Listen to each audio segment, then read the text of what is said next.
Okay, let's talk about the youth for a while. How about these children in the Nebraska case?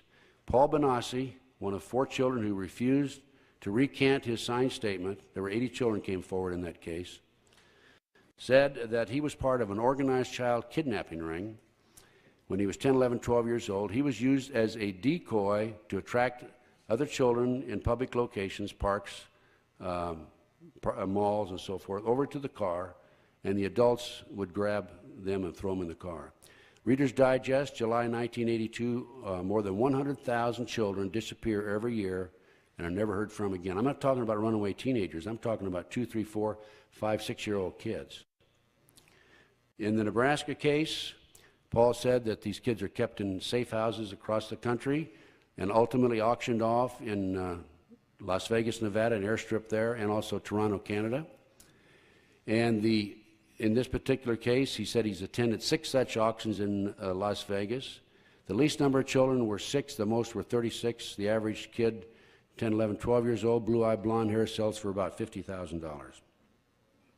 I wrote a letter to the Attorney General of the United States, William Barr, wrote a letter to the FBI, wrote a letter to the Governor of the state of Nebraska, I wrote a letter to the Attorney General of the state of Nebraska, and I told him about this. And I told him, don't believe me, I only used to be in charge of the FBI in Southern California. Come see me, I'll give you my sources. You can talk to the people that I talked to, the people that gave me statements. And you know what? I received 2 responses. Number 1, my sources were not credible. Number 2, you don't have the proper documentation. I immediately documented my information and sent a 20-page document back. I have not received any response today. How about the McMartin case? Okay, everybody's familiar with that, being in this area. You are aware, of course, that the children said they were taken down in tunnels under the school, and they were taken through the tunnels up into the triplex next door, taken out into automobiles and prostituted. These are 2, 3, 4-year-old children. And the authorities came in and said, well, I don't think these children are telling the truth. They're imagining this. And so they said they were fantasizing.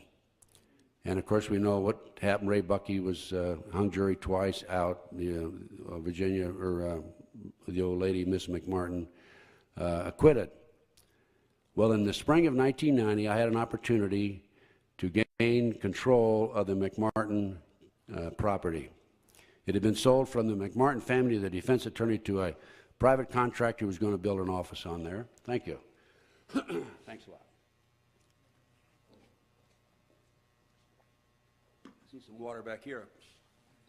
And I signed a contract, assumed liability, and took a professional archaeologist in, Dr. Gary Stickle. We spent 34 days, 24 hours a day on that property. We guarded it. Of course, we didn't want anybody coming in and contaminating the evidence. And we found tunnels under the school. The authorities claimed they looked for tunnels. They couldn't find them. We found them. And as far as I'm concerned, the children were telling the truth. But as an outgrowth of this investigation, the McMartin family admitted to one of the mothers, I think it was Virginia McMartin, that she'd been all over the world setting up preschools because they were experts in this particular field. And Roland Summit, a prominent psychiatrist at UCLA, has made the statement in his research that there are at least 50 such schools across the country, preschools, where the children claim they were taken down into tunnels under the school. Now, in discussing the youth, I'd like to talk a little bit about the Finders case. I was able to gain access to an official Department of Treasury investigation, customs investigation, and I have it in front of me right now. And in 1987, the Tallahassee, Florida Police Department received a call, anonymous call, from a lady who said that there were 2 strange-looking men with 6 children in the park. They went out and checked the children out and saw the men. The men were well dressed. The children were rather skimpily dressed. The children did not know how to use the toilet facilities or the telephone. The police arrested them. As a result of information in the van, they found the computer disks and so forth. The police sent the information to the Metropolitan Police Department in Washington, D.C. The Metropolitan Police, with search warrants, went out and checked the location where the children were kept and the warehouse where some of the activity supposedly took place. They found computer disks, and they found evidence of satanic cult activities and ceremonies. They found pornographic material. They found and documented that this finder's case involved the purchasing of children, trading of children, and kidnapping children all over the world. Locations which were observed and were contacted in connection with this international child ring, which also included information about terrorist activity and secret bank accounts, were London, Germany, the Bahamas, Japan, Hong Kong, Malaysia, Africa, Costa Rica, and Europe. The customs agent, very diligent and very conscientious in his efforts to find out what the problem was and get to the bottom of this, contacted the Metropolitan Police Department at the location where this search took place. And I'm looking right now at his final and closing memo, and I'm going to quote it.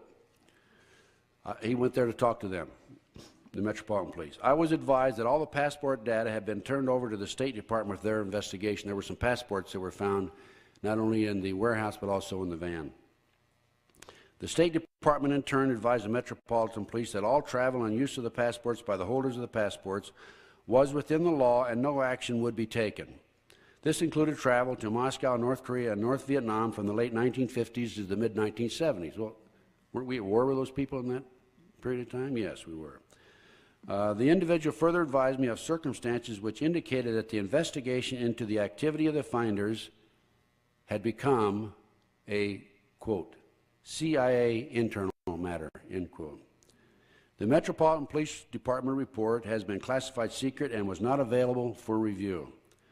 I was advised that the FBI had withdrawn from the investigation several weeks prior and that FBI Foreign Counterintelligence Division, that's headquarters, had directed the Metropolitan Police Department not to advise the FBI Washington Field Office of anything that had transpired. No further information will be available.